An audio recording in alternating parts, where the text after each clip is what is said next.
विद्यार्थी मित्रांनो, 12वी तर्कशास्त्र विषयाच्या ई तासिकेमध्ये आपले सर्वांचे हार्दिक स्वागत आहे। विद्यार्थी मित्रांनो, आपण मागील तासिकेमध्ये सामान्य विधानाचे चिन्हांकन या अंतर्गत एक वर्ग अंतर्भूत असलेल्या, एक वर्ग समाविष्ट असलेल्या, एक वर्ग समावेश असलेल्या सामान्य विधानाचे 4 प्रकार आपण अभ्यासलेले आहेत आणि त्या 4 प्रकारांचं चिन्हांकनही कसं करायचं याचाही अभ्यास आपण मागील 2-3 तासिकांमध्ये केलेला आहे। आता आपणास आजच्या तासिकेमध्ये 2 वर्ग अंतर्भूत असलेल्या, 2 वर्ग समाविष्ट असलेल्या किंवा 2 वर्गातील परस्पर संबंध सांगणाऱ्या सामान्य विधानांच्या 4 प्रकारांचा अभ्यास आणि त्यांचं चिन्हांकन कसं करायचं याचा अभ्यास आपणास आजच्या तासिकेत करावायचा आहे। एक वर्ग अंतर्भूत असलेले सामान्य विधानाचे 4 प्रकार आणि 2 वर्ग अंतर्भूत असलेले सामान्य विधानाचे 4 प्रकार असे एकूण 8 प्रकार आहेत। त्यातले पहिले 4 प्रकार आपण अभ्यासलेले आहेत। या सामान्य विधानांच्या पहिल्या अभ्यासलेल्या 4 प्रकारात आणि आजच्या तासिकेत अभ्यासाच्या 4 प्रकारात फरक एकच आहे की 2 वर्ग अंतर्भूत असलेल्या किंवा 2 वर्गातील परस्पर संबंध सांगणाऱ्या सामान्य विधानांचे चिन्हांकन करत असताना आपण सोपाधी किंवा संधी यापैकी कोणत्या तरी एका तार्किक संयोजकाचा, तार्किक चिन्हाचा उपयोग करतो, ज्याचा उपयोग आपण एक वर्ग अंतर्भूत असलेल्या सामान्य विधानांचं चिन्हांकन करत असताना केलेलं नव्हतं। चला तर विद्यार्थी मित्रांनो, मग आजच्या तासिकेमध्ये आपण 2 वर्ग अंतर्भूत असलेल्या, 2 वर्ग अंतर्भूत असलेल्या, 2 वर्ग अंतर्भूत असणे याचा अर्थ विद्यार्थी मित्रांनो समाविष्ट असणे, 2 वर्ग अंतर्भूत असलेल्या सामान्य विधानाचे चिन्हांकन। कोणत्या विधानाचे?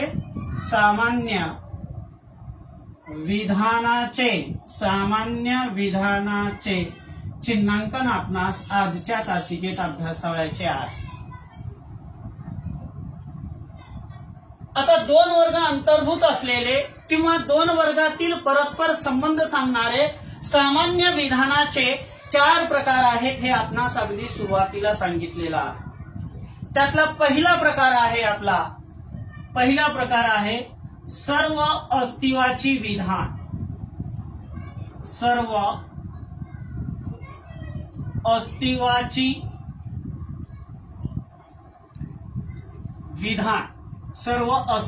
विधान।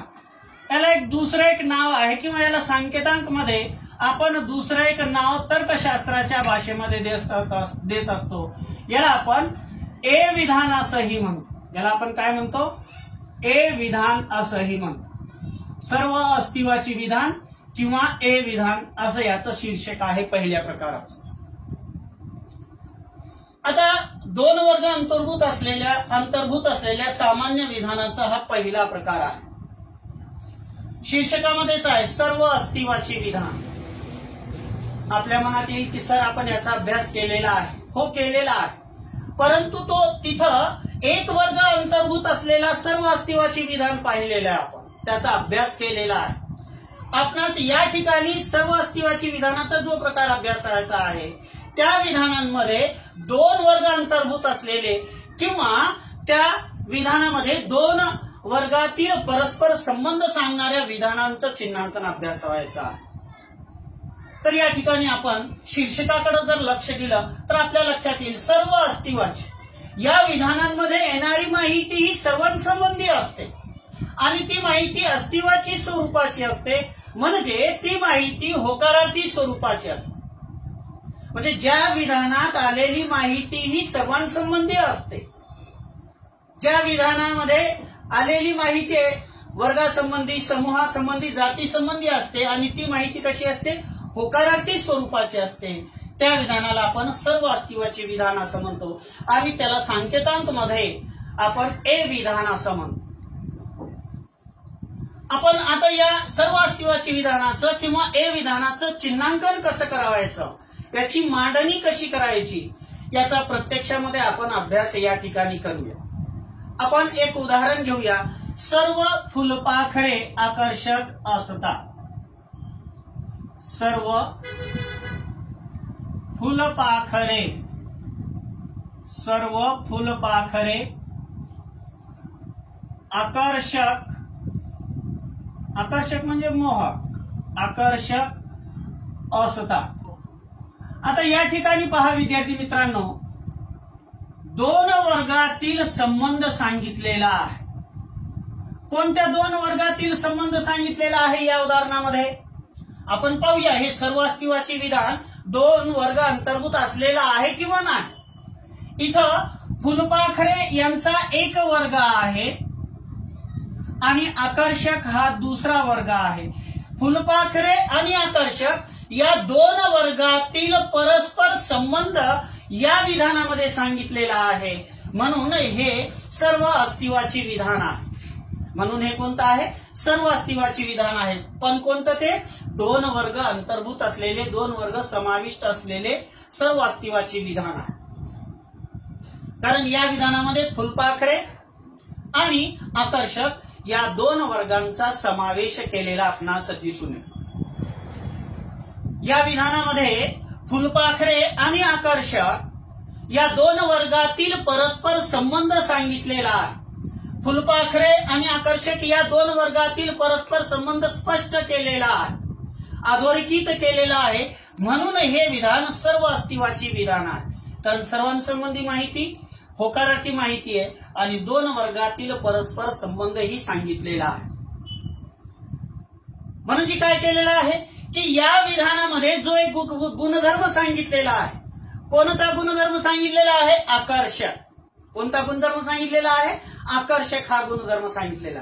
आता आकर्षक हा गुणधर्म किती फुलपाखरांच्या ठिकाणी आहे, सर्व फुलपाखरांच्या ठिकाणी आहे किंवा नाही, आहे. म्हणजे हे विधान काय सांगतं बा की या विधानामध्ये आकर्षकतेचा गुणधर्म हा, या विधानामध्ये आकर्षकतेचा गुणधर्म हा सर्व फुलपाखरांना बहाल केलेला आहे, सर्व फुलपाखरांना लागू केलेला आहे.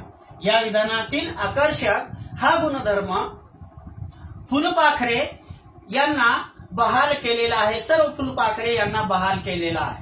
आता या विधानाचं आपणास चिन्हांकन करत असताना सुरुवातीला तार्किक परिभाषेत रूपांतर करून घ्यावायचं आहे.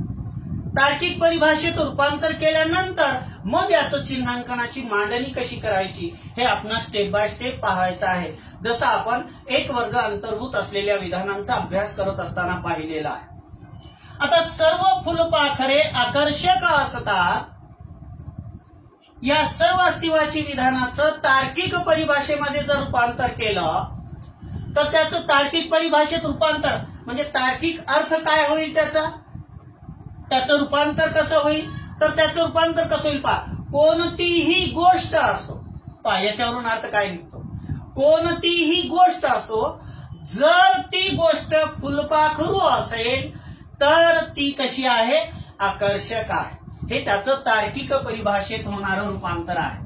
कसं, कोणतीही गोष्ट असो, कोणतीही गोष्ट असो, कोणतीही गोष्ट असो, पामा जर ती फुलपाखरू असेल, जर ती फुलपाखरू असेल, परत कॉमा, तर ती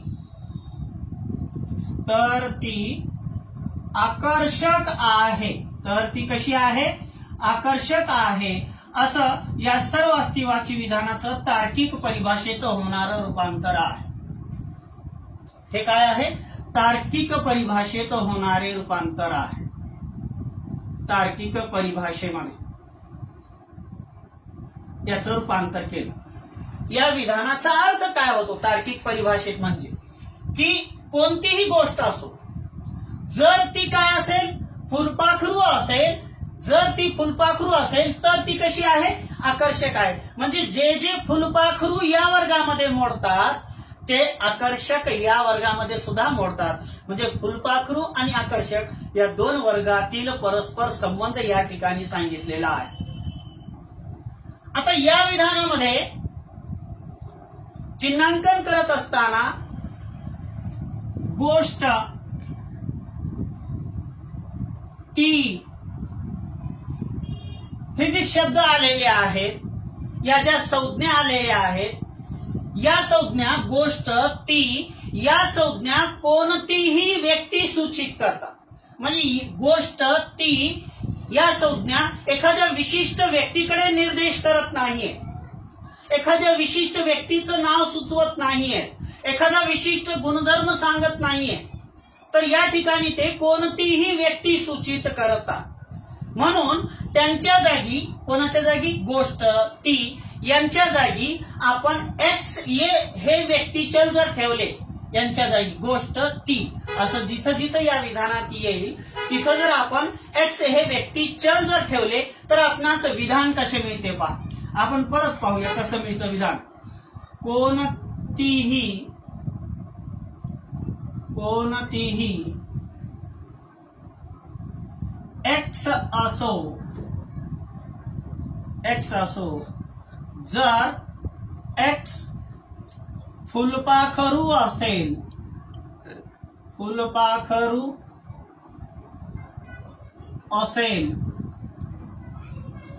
तर एक्स आकर्षक आहे.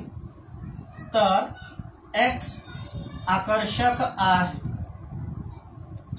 एक्स काय आहे? आकर्षक आहे. असं विधान आपल्याला मिळतं. म्हणजे गोष्ट, ती या संज्ञांच्या ऐवजी जर आपण व्यक्तिचल ठेवलं, व्यक्तिचल का ठेवायचं आहे? कारण गोष्ट, ती या संज्ञा कोणतीही व्यक्ती सूचित करतात, निर्देशित करतात.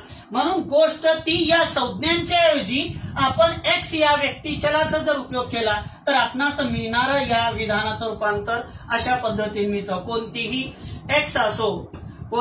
एक्स असो, जर एक्स फुलपाखरू असेल तर एक्स आकर्षक आहे. आता या ठिकाणी कोणताही एक्स असो, या ठिकाणी पहा, कोणताही एक्स असो, स्टेप बाय स्टेप चालू. पहिलं विधान लिहिलं, तार्किक परिभाषेत रूपांतर केलं. तार्किक परिभाषेत रूपांतर केल्यानंतर या ठिकाणी कोणतीही व्यक्ती सूचित करणाऱ्या ज्या संज्ञा आहेत, गोष्ट, ती यांच्याऐवजी आपण एक्स या व्यक्तिचलाचा उपयोग करून त्या विधानाचं रूपांतर असं केलं. आता या विधानामध्ये कोणताही एक्स असो याच्या जागी, कोणताही एक्स असो याच्या जागी जर आपण अर्थ काढला तर काय होईल?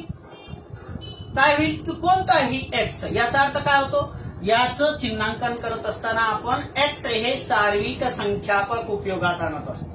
कोणता? कंसातील एक्स या सार्विक संख्यापकाचा उपयोग करतो. कोणताही एक्स असो, जर एक्स फुलपाखरू असेल तर एक्स आकर्षक आहे.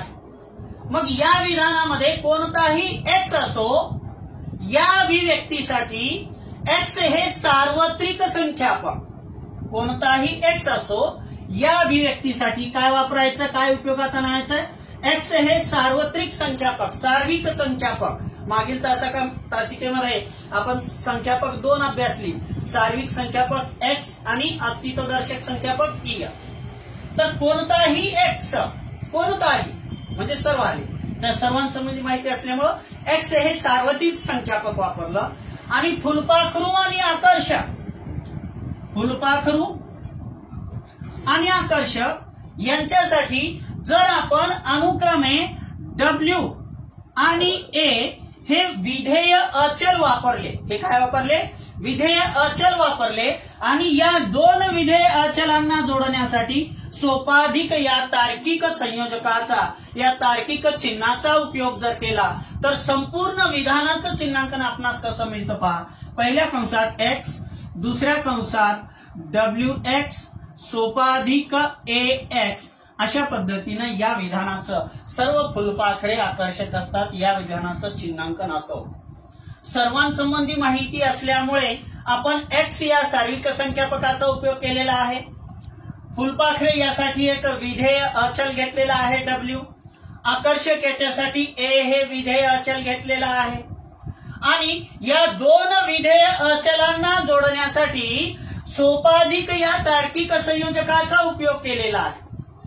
आणि सोपाधिक या तार्किक संयोजकाचा, तार्किक चिन्हाचा उपयोग तेव्हाच केला जातो जेव्हा त्या विधानामध्ये आलेली माहिती ही सर्वांसंबंधी असेल, तेव्हाच आपण सोपाधिक या तार्किक चिन्हाचा उपयोग करावा दोन विधेय अचलांना जोडण्यासाठी.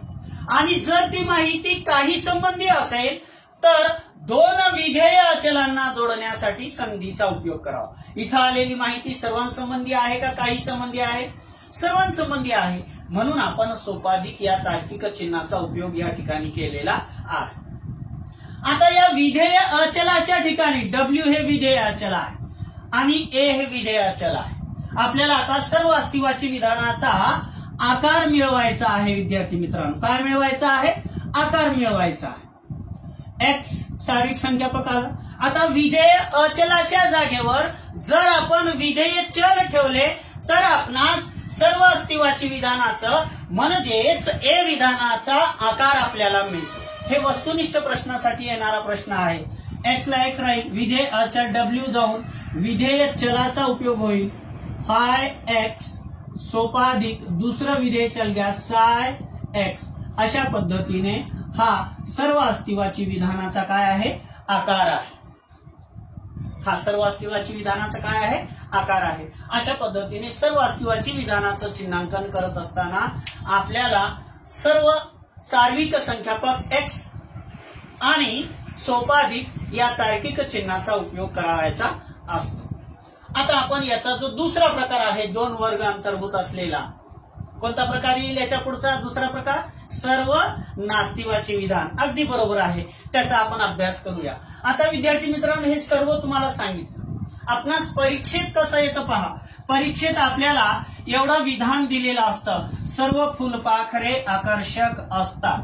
हे विधान आपल्याला दिलेलं असतं. सर्व फुलपाखरे आकर्षक असतात हे विधान आपल्याला दिलेलं असतं आणि खाली कंसामध्ये आपल्याला दोन कंसामध्ये विधेय अचले आणि संख्यापक दिलेले असतात.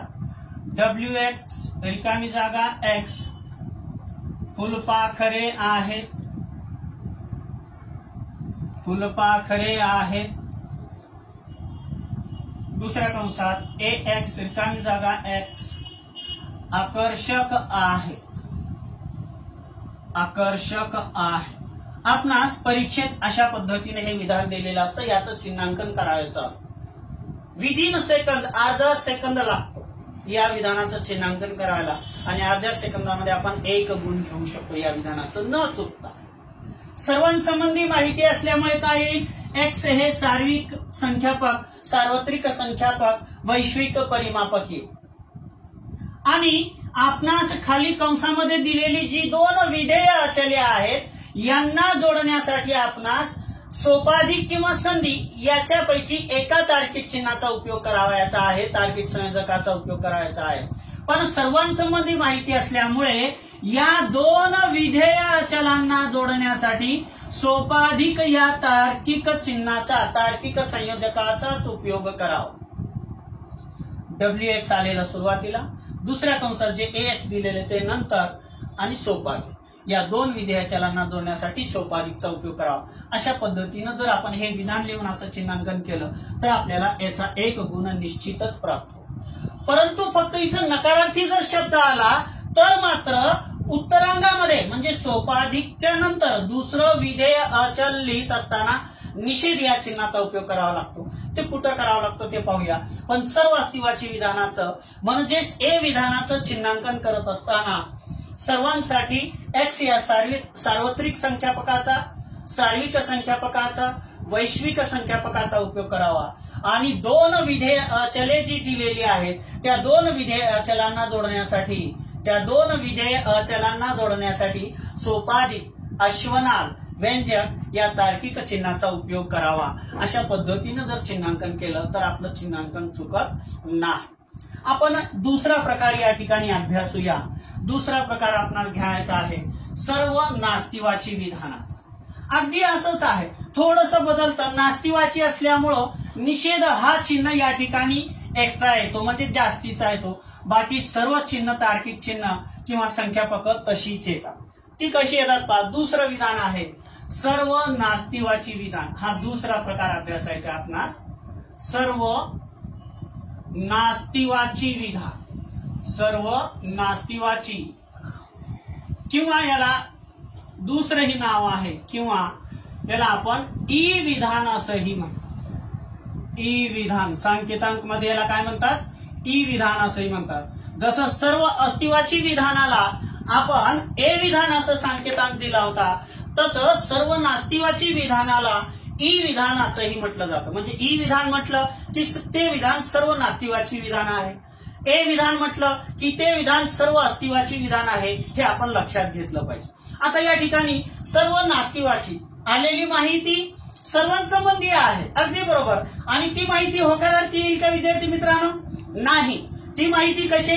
नास्तिवाची म्हणजे नकारार्थी स्वरूपाची माहिती. म्हणजे ज्या विधानामध्ये दोन वर्ग अंतर्भूत असलेल्या विधानामध्ये आलेली माहिती सर्वांसंबंधी असेल आणि ती माहिती कशी असेल? नकारार्थी स्वरूपाची असेल, नकार दर्शवणारी असेल, त्या विधानाला आपण सर्व नास्तिवाची विधान किंवा त्याला आपण ई विधान असं म्हणतो. आता या ठिकाणी एक उदाहरण आपण लिहूया आणि त्या उदाहरणाचं चिन्हांकन करून पाहूया. एकही मूल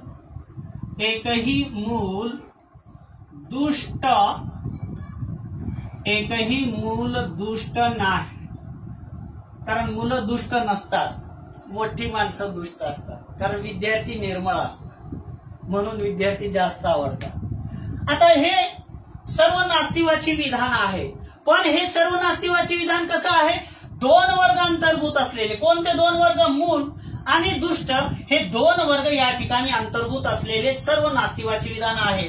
सर्वांसंबंधी नकारार्थी माहिती आहे म्हणून हे सर्व नास्तिवाची विधान. म्हणजेच कोणतं विधान आहे? हे ई विधान आहे. अगदी बरोबर आहे. म्हणजेच कोणतं विधान आहे? ई विधान आहे. आता या विधानाचं चिन्हांकन करत असताना आपणास कसं करा? आता हे विधान सर्व नास्तिवाची विधान आहे. आता हे विधान मूल आणि दुष्ट या दोन वर्गातील परस्पर संबंध सांगतो. कोणत्या दोन वर्गातील? मूल आणि दुष्ट या दोन वर्गातील परस्पर संबंध या विधानामध्ये सांगितलेला आहे. कसं सांगितलेलं आहे? की या विधानामध्ये जो दुष्ट हा गुणधर्म सांगितलेला आहे, हा दुष्ट गुणधर्म सर्व मुलांना, एकही मूल म्हणजे सर्व मुलांना काय केलेला आहे? नाकारलेला आहे. सर्व मुलांना काय केलेला आहे? नाकारलेला आहे. म्हणजे दुष्ट हा गुणधर्म एकाही मुलाच्या ठिकाणी समाविष्ट नाही. दुष्ट हा गुणधर्म एकाही मुलाच्या ठिकाणी समाविष्ट नाही असं सांगितलेलं आहे. म्हणजे या विधानातील दुष्ट हा गुणधर्म सर्व मुलांना नाकारलेला आपणास दिसून येतो.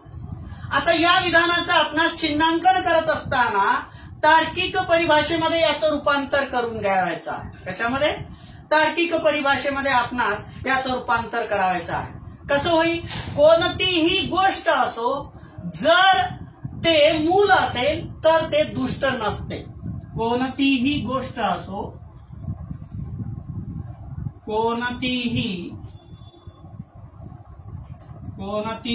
गोष्ट असो,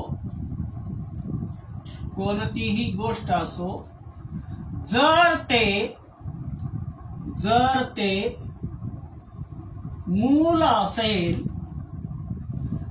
ते मूल असेल तर ते दुष्ट नसते. तर ते काय नसते? दुष्ट नसते. हे सर्व नास्तिवाची विधानाचं तार्किक परिभाषेतील रूपांतर आहे. काय आहे हे? तार्किक परिभाषेत आपण केलेलं रूपांतर आहे. एकही मूल दुष्ट नाही याचं आपण तार्किक परिभाषेत रूपांतर केल्यानंतर आपणास मिळणारं विधान असं आहे की कोणतीही गोष्ट असो, याचा अर्थ काय होतो ते इथं लिहिला. कोणतीही गोष्ट असो, जर ते मूल असेल तर ते काय नाही? दुष्ट नसते, असं तार्किक परिभाषेमध्ये त्याचं होणारं रूपांतर आहे. आता या ठिकाणी आपण परत त्याच स्टेप येथील गोष्ट ते यांच्या ठिकाणी या संज्ञा कशा आहेत? काय दर्शवतात या संज्ञा? कोणतीही व्यक्ती असा अर्थ यांचा होतो. या संज्ञा काय दर्शवतात? कोणतीही व्यक्ती असं दर्शवतात. मग यांच्या ठिकाणी गोष्ट ते यांच्या ठिकाणी या संज्ञांच्या ठिकाणी जर आपण व्यक्तिचल एक्स ठेवले तर आपणास विधान कसे मिळते पहा. एक्स या व्यक्तिचलाचा उपयोग केला असता आपणास मिळणारं विधान आहे कोणताही एक्स असो, जर एक्स मूल असेल कॉमा द्या, तर एक्स दुष्ट नाही, असं आपणास व्यक्तिचलाचा उपयोग केल्यानंतर मिळणारं विधान आहे. कोणतीही गोष्ट असो, जर ते मूल असेल तर ते दुष्ट नसते, असं विधान आपणास तार्किक परिभाषेत रूपांतर केल्यानंतर मिळालं. आता या विधानामध्ये जर आपण व्यक्तिचलाचा उपयोग केला गोष्ट ते या संज्ञांच्या ऐवजी, तर आपणास मिळणारं विधान कसं आहे? कोणतं विधान मिळतो? की कोणताही एक्स असो, जर एक्स मूल असेल तर एक्स दुष्ट नाही, असं आपणास मिळणारं विधान आहे. आता या ठिकाणी कोणताही एक्स असो म्हणजे सर्वांसंबंधी माहिती आहे. काय येईल? एक्स हे सार्विक संख्यापकी, याचं चिन्हांकन आपण लिहितो. काय येईल? एक्स हे सार्विक संख्यापकी आणि मूल आणि दुष्ट या दोन गुणधर्मांसाठी, या दोन वर्गांसाठी अनुक्रमे आपण सी आणि डब्ल्यू यांचा उपयोग केला आणि नाही या नकारासाठी आपण निषेध या तार्किक संयोजकाचा जर उपयोग केला तर या संपूर्ण विधानाचा आपणास मिळणारं चिन्हांकन कसं आहे पहा. सी एक्स सोपाधिक नकारार्थी आल्यामुळं दुष्ट नाही असं आहे, म्हणून निषेध डब्ल्यू एक्स असं याचं चिन्हांकन मिळतं. आणि सोपाधिक या तार्किक संयोजकाचा उपयोग का केलेला आहे? कारण या विधानामध्ये सर्व नास्तिवाची विधानामध्ये म्हणजेच ई विधानामध्ये आलेली माहिती सर्वांसंबंधी आहे, म्हणून सोपाधिक आणि एक्स या सार्विक संख्यापकाचा उपयोग केलेला आहे. ती माहिती नकारादर्शक असल्यामुळे सोपाधिकच्या उत्तरांगामध्ये म्हणजे दुसऱ्या विधेय अचलाचा उपयोग करत असताना आपण निषेध या तार्किक चिन्हाचा उपयोग केलेला आहे. आता या विधानाचा आपणास आकार पाहिजे आहे सर्व नास्तिवाची विधानाचा. तर विधेय अचले काढून त्या विधेय अचलाच्या जागेवर कशाचा उपयोग करणार आपण? विधेय चलाचा उपयोग करायचा आहे. काय होईल मग? पहिल्या कंसात एक्स, दुसऱ्या कंसात फाय एक्स सोपाधिक निषेध साय एक्स हा या विधानाचा आकार आहे. कोणत्या विधानाचा? सर्व नास्तिवाची विधानाचा किंवा ई विधानाचा आकार आहे. कसा आकार आहे? पहिल्या लहान कंसामध्ये एक्स, दुसऱ्या लहान कंसामध्ये फाय एक्स सोपाधिक निषेध साय एक्स. फाय आणि साय ही विधेय चले आहेत ज्यांचा उपयोग आपण चिन्हांकन करत असताना केलेला आहे. आता आपण हे दोन प्रकार अभ्यासलेले आहेत. आपणास आता दोन वर्ग अंतर्भूत असलेल्या तिसऱ्या प्रकाराचा अभ्यास या ठिकाणी करायचा आहे. तिसरा आणि चौथा हे दोन प्रकार अभ्यासल्यानंतर मग आपण आजची तासिका थांबूया. अतिशय सोपा आहे चिन्हांकन. मी जेवढं सांगत आहे त्यापेक्षाही सोपा आहे, फक्त आपणास लक्ष द्यावयाची गरज आहे. आता तिसरं विधान आहे. तिसऱ्या विधानाचा प्रकार आहे अस्तित्ववाची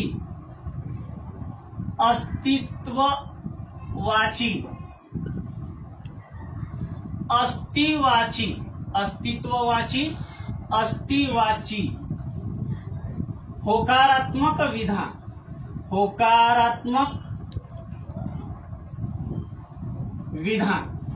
आता या विधानाला सांकेतांक मध्ये आपण काय म्हणतो, जसं आपण सर्व अस्तित्वाची विधानाला ए विधान असं म्हटलं, सर्व नास्तिवाची विधानाला ई विधान असं म्हटलं, तसं अस्तित्वाची होकारात्मक विधानाला आपण संकेतांक मध्ये आय विधान असं म्हणतो। काय म्हणतो विद्यार्थी मित्रांनो? आय विधान असं म्हणतो। आय विधान म्हणजे कोणतं विधान? अस्तित्वाची होकारात्मक विधान असा त्याचा अर्थ। आता या विधानामध्ये आलेली माहिती ही काही संबंधीची असते आणि ती माहिती कशी असते? होकारार्थी स्वरूपाची असते। परंतु इथं कसं असतं? दोन वर्ग अंतर्भूत असलेली विधाने असतात। दोन वर्ग अंतर्भूत असलेली किंवा दोन वर्गातील परस्पर संबंध या विधानात सांगितला जातो। अस्तित्वाची होकारात्मक विधान म्हणजे त्या विधानाला आपण सांकेतांक मध्ये आय विधान असं म्हणतो। आपण याचंही चिन्हांकन एका उदाहरणाच्या साहाय्याने करून पाहूया। अस्तित्वाची होकारात्मक विधानात किंवा आय विधानात एका वर्गाच्या काही सदस्यांना, एका वर्गाच्या, एखाद्या विशिष्ट वर्गाच्या, एखाद्या विशिष्ट समूहाच्या, एखाद्या विशिष्ट जातीच्या काही सदस्यांना, सर्वांना नाही, लक्षपूर्वक ऐका, या विधानामध्ये कशी माहिती आलेली असते?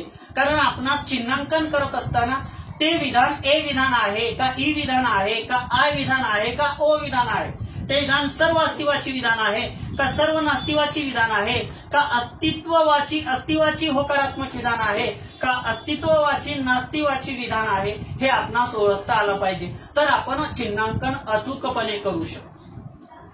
म्हणून या ठिकाणी आपण थोडंसं लक्ष देऊन ऐका।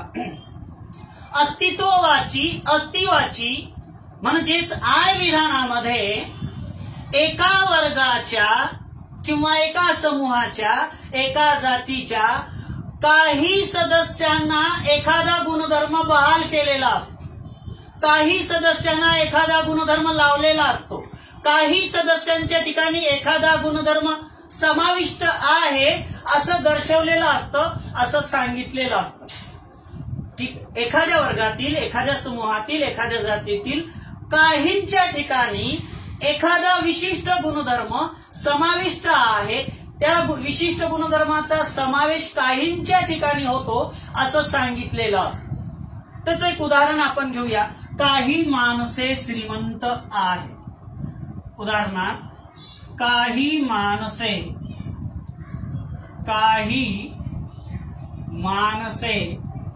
श्रीमंत आहे। काही माणसे श्रीमंत आहे। जसे आपण श्रीमंत आहात विद्यार्थी मित्रा, बरोबर म्हणतोय मी, आपण मनाने खूप श्रीमंत आहात, आपण ज्ञानाने खूप श्रीमंत आहात, कारण आपलं मन निर्मळ आहे। विद्यार्थी मित्रांचं, माझ्या विद्यार्थी मित्रांचं मन निर्मळ आहे म्हणून ते श्रीमंत आहे। म्हणून विद्यार्थी मित्रांनो थोडंसं लक्ष इकडे द्या।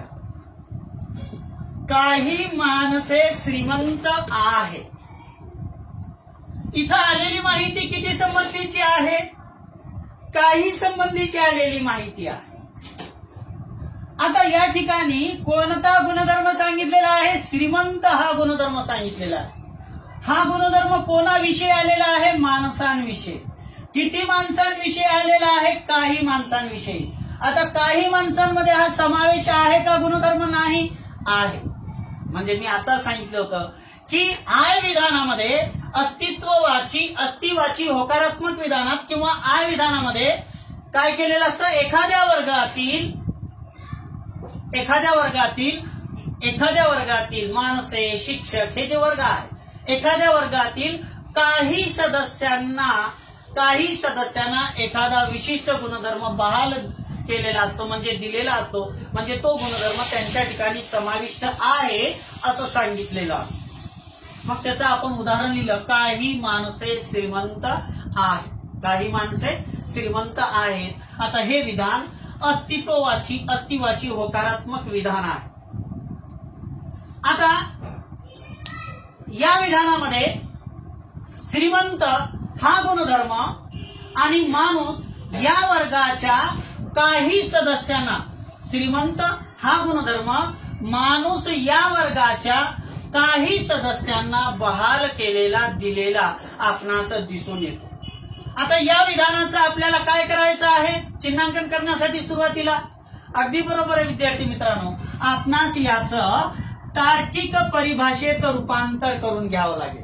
आपणास याचं काय करावं लागेल? अगोदर तार्किक परिभाषेमध्ये त्याचं रूपांतर करून घ्यावं लागेल. काय होईल की निदान एक गोष्ट अशी आहे, निदान म्हणजे कमीत कमी एक, निदान एक गोष्ट अशी आहे की जो माणूस आहे आणि तो श्रीमंत आहे, आणि जो श्रीमंत आहे म्हणजे निदान एक गोष्ट अशी आहे की, निदान म्हणजे कमीत कमी, निदान एक गोष्ट, निदान एक गोष्ट अशी आहे की, निदान एक गोष्ट अशी आहे की, हे आपण या विधानाचं तार्किक परिभाषेमध्ये रूपांतर करत आहोत. जो माणूस आहे, जो माणूस आहे, जो माणूस आहे आणि तो श्रीमंत आहे, आणि तो श्रीमंत आहे, हे या विधानाचं तार्किक परिभाषेतील रूपांतर आहे. कोणतं रूपांतर आहे या विधानाचं? तार्किक परिभाषेतील रूपांतर आहे. आता तार्किक परिभाषेतील हे रूपांतर पाहिलं आपण की निदान एक गोष्ट अशी आहे की जो माणूस आहे आणि तो कसा आहे? श्रीमंत आहे. तो कसा आहे? श्रीमंत आहे. आता या विधानामध्ये जर आपण व्यक्ती चलाचा वापर केला, कशाचा वापर केला? व्यक्ती चलाचा. कशाच्या ठिकाणी? गोष्ट, जो, तो याच्या ठिकाणी जर व्यक्ती चलाचा वापर केला तर विधान कसं मिळतं पहा आपणास. निदान एक एक्स असा आहे, निदान एक एक्स असा आहे, कॉमा की एक्स माणूस आहे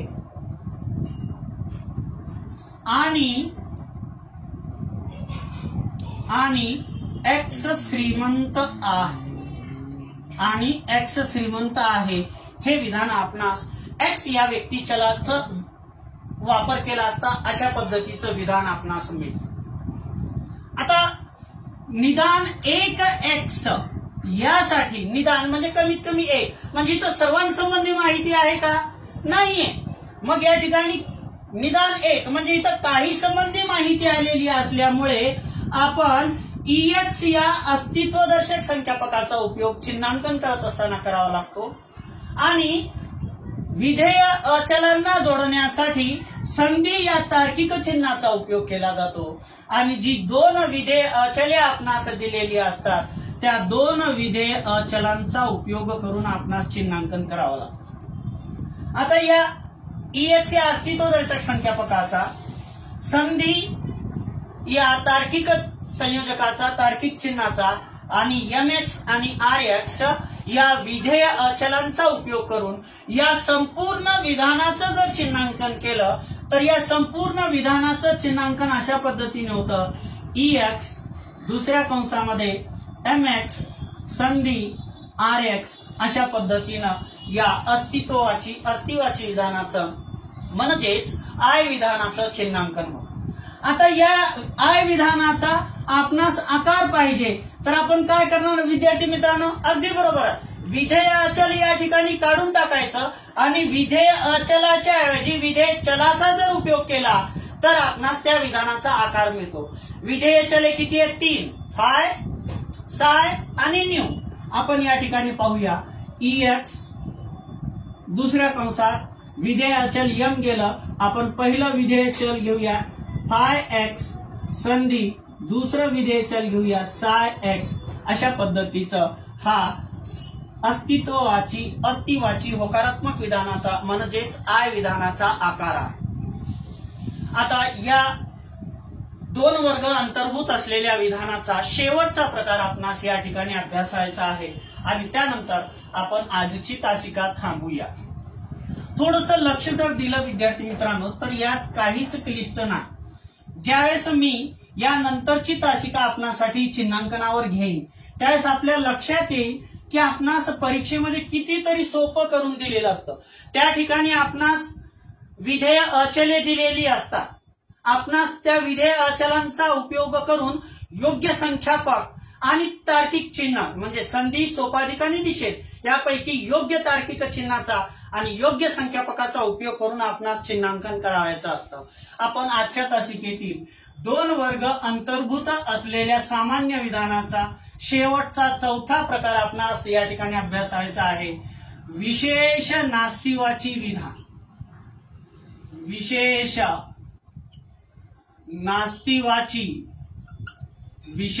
नास्तिवाची विधान. आता जसं आपण सर्व अस्तिवाची विधानाला ए विधान असं संकेतांक दिलेला आहे, सर्व नास्तिवाची विधानाला ई विधान असं संकेतांक दिलेला आहे. अस्तिवाची होकारात्मक विधानाला आपण आय विधान असं संकेतांक दिलेला, तसं विशेष नास्तिवाची विधानाला संकेतांक मध्ये आपण ओ विधान असं म्हणतो. काय म्हणतो? ओ विधान असं म्हणतो याला संकेतांक. आता यात आलेली माहिती विशेष माहिती म्हणजे काही संबंधी असते, पण ती माहिती कशी असते?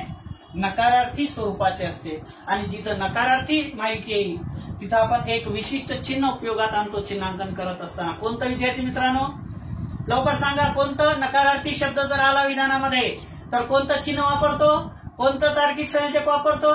अगदी बरोबर म्हटले, निषेध या तार्किक चिन्हाचा, नॉट या तार्किक चिन्हाचा उपयोग आपण करत असतो. विशेष नास्तिवाची विधान किंवा ओ विधानामध्ये काय केलेलं असतं की एका वर्गाच्या काही सदस्यांना, एखाद्या विशिष्ट वर्गाच्या, एखाद्या विशिष्ट समूहाच्या, एखाद्या विशिष्ट जातीच्या काही सदस्यांना एखादा गुणधर्म नाकारलेला असतो. एखादा गुणधर्म काय केलेला असतो? नाकारलेला असतो. एखादा गुण नाकारलेला असतो. उदाहरण पहा, काही प्राणी वन्यजीव नसता. उदाहरणार्थ काही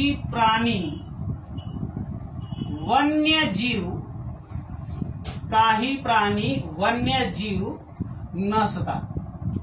लक्षपूर्वक पहा, नसतात नकारार्थी शब्द येत आहेत. काही संबंधी माहिती आहे, दोन वर्ग अंतर्भूत आहे, प्राणी आणि वन्यजीव.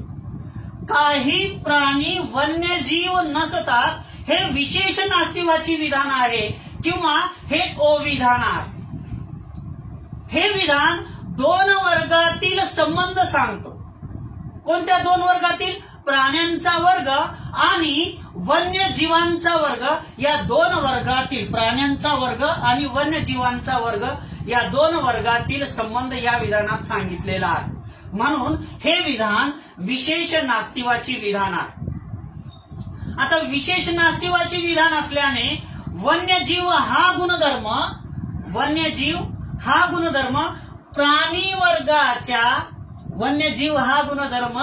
प्राणी वर्गाच्या काही सदस्यांना काय केलेला आहे?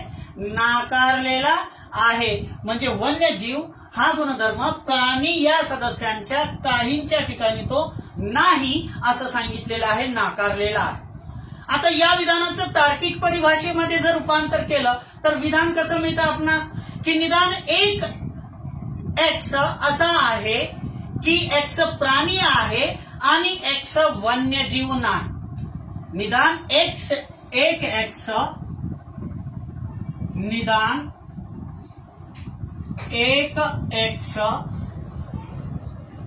असा आहे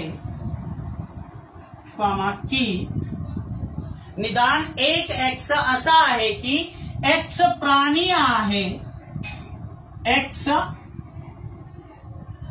प्राणी आहे, एक्स प्राणी आहे असं याचं तार्किक परिभाषेमध्ये थोडीशी एक स्टेप मी पुढची घेतलेली आहे. मधातलं विधान तार्किक परिभाषेत रूपांतर करत असताना घेतलेलं नाही की निदान एक एक्स असा आहे की एक्स प्राणी आहे आणि एक्स वन्यजीव नाही आणि एक्स वन्यजीव नाही असं या विधानाचं तार्किक परिभाषेमध्ये होणारं रूपांतर आहे.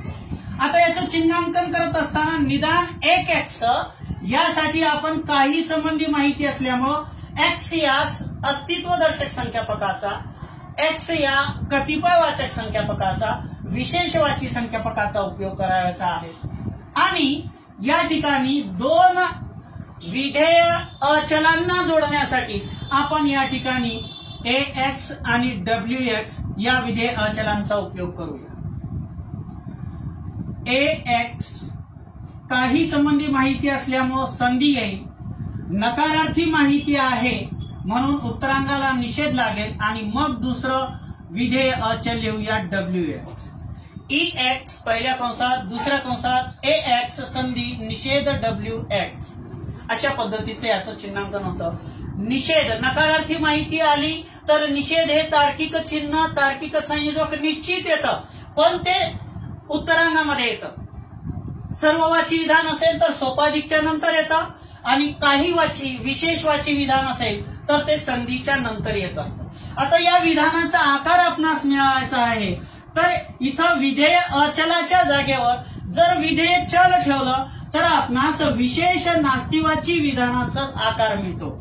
ex दुसऱ्या कंसात a हे विधेय अचल निघून गेलं, x या विधेय चलाचा उपयोग केला, संधीला संधी, निषेधला निषेध, दुसरं विधेय चल घेऊया psi x. या विधानाचा आकार आहे विशेष नास्तिवाची विधानाचा. पहिल्या कंसामध्ये ex, दुसऱ्या कंसामध्ये phi x संधी निषेध psi x अशा पद्धतीने हा या विधानाचा काय आहे, विशेष नास्तिवाची विधानाचा हा काय आहे, आकार आहे. तर विद्यार्थी मित्रांनो, हे चार प्रकार आपण दोन वर्ग अंतर्भूत असलेल्या किंवा दोन वर्गातील परस्पर संबंध सांगणाऱ्या सामान्यवाची विधानाचे हे चार प्रकार आपण अभ्यासलेले आहे. हे अभ्यासत असताना थोडीशी तर्कशास्त्रीय भाषा आपणास क्लिष्ट जरी वाटत असली तरी या पुढील तासिकेमध्ये जेव्हा मी प्रत्यक्षात यांचं चिन्हांकनाला सुरुवात करेन त्यावेळेस आपल्या लक्षात येईल की चिन्हांकन अगदी सुलभ आहे. थोडीशी ही भाषा आपणास समजून घ्यावी लागते. परत रिपीट करतो, ज्या विधानामध्ये सर्वांसंबंधी माहिती आलेली असेल त्या विधानाचं चिन्हांकन करत असताना एक्स या सार्विक संख्यापकाचा उपयोग करावा आणि दोन विधेय अचलांना जोडण्यासाठी सोपाधिकचा उपयोग करावा. परंतु ती सर्वांसंबंधी माहिती आहे, परंतु ती नकारार्थी असेल तर दुसरं विधेय अचल सोपाधिकने जोडत असताना निषेध या तार्किक चिन्हाचा उपयोग आपण केला पाहिजे. परंतु त्या विधानात आलेली माहिती ही विशेषवाची असेल, काही संबंधी असेल तर मात्र एक्स या सार्विक संख्यापकाचा उपयोग न करता ex या अस्तित्वदर्शक संख्यापकाचा उपयोग करावा आणि दोन विधेय अचलांना जोडण्यासाठी संधी या तार्किक चिन्हाचा उपयोग करावा आणि जर ती माहिती नकारार्थी स्वरूपाची असेल तर संधीच्या नंतर निषेध या तार्किक चिन्हाचा उपयोग आपण केला पाहिजे. विद्यार्थी मित्रांनो, आजच्या तासिकेशी संबंधित आपली काही अडचण असेल, काही समस्या असेल तर माझ्या युट्यूब चॅनलच्या आपल्याच एका शिक्षकाच्या युट्यूब चॅनलच्या चॅटबॉक्समध्ये आपल्या अडचणी मला पाठवा. आपल्या अडचणींचं समाधान करण्याचा, त्या सोडवण्याचा प्रयत्न मी नक्कीच करेन. परंतु जर आपणास या व्हिडिओच्या माध्यमातून तर्कशास्त्र हा विषय सुलभ होत असेल तर आपल्याच एका शिक्षकाच्या युट्यूब चॅनलला आपण लाईकही करावं आणि त्यासोबत आपल्या शिक्षकाच्या युट्यूब चॅनलला आपण सबस्क्राईबही करावं. आजच्या तासिकेसाठी सर्व विद्यार्थी मित्रांचे मनपूर्वक आभार. धन्यवाद.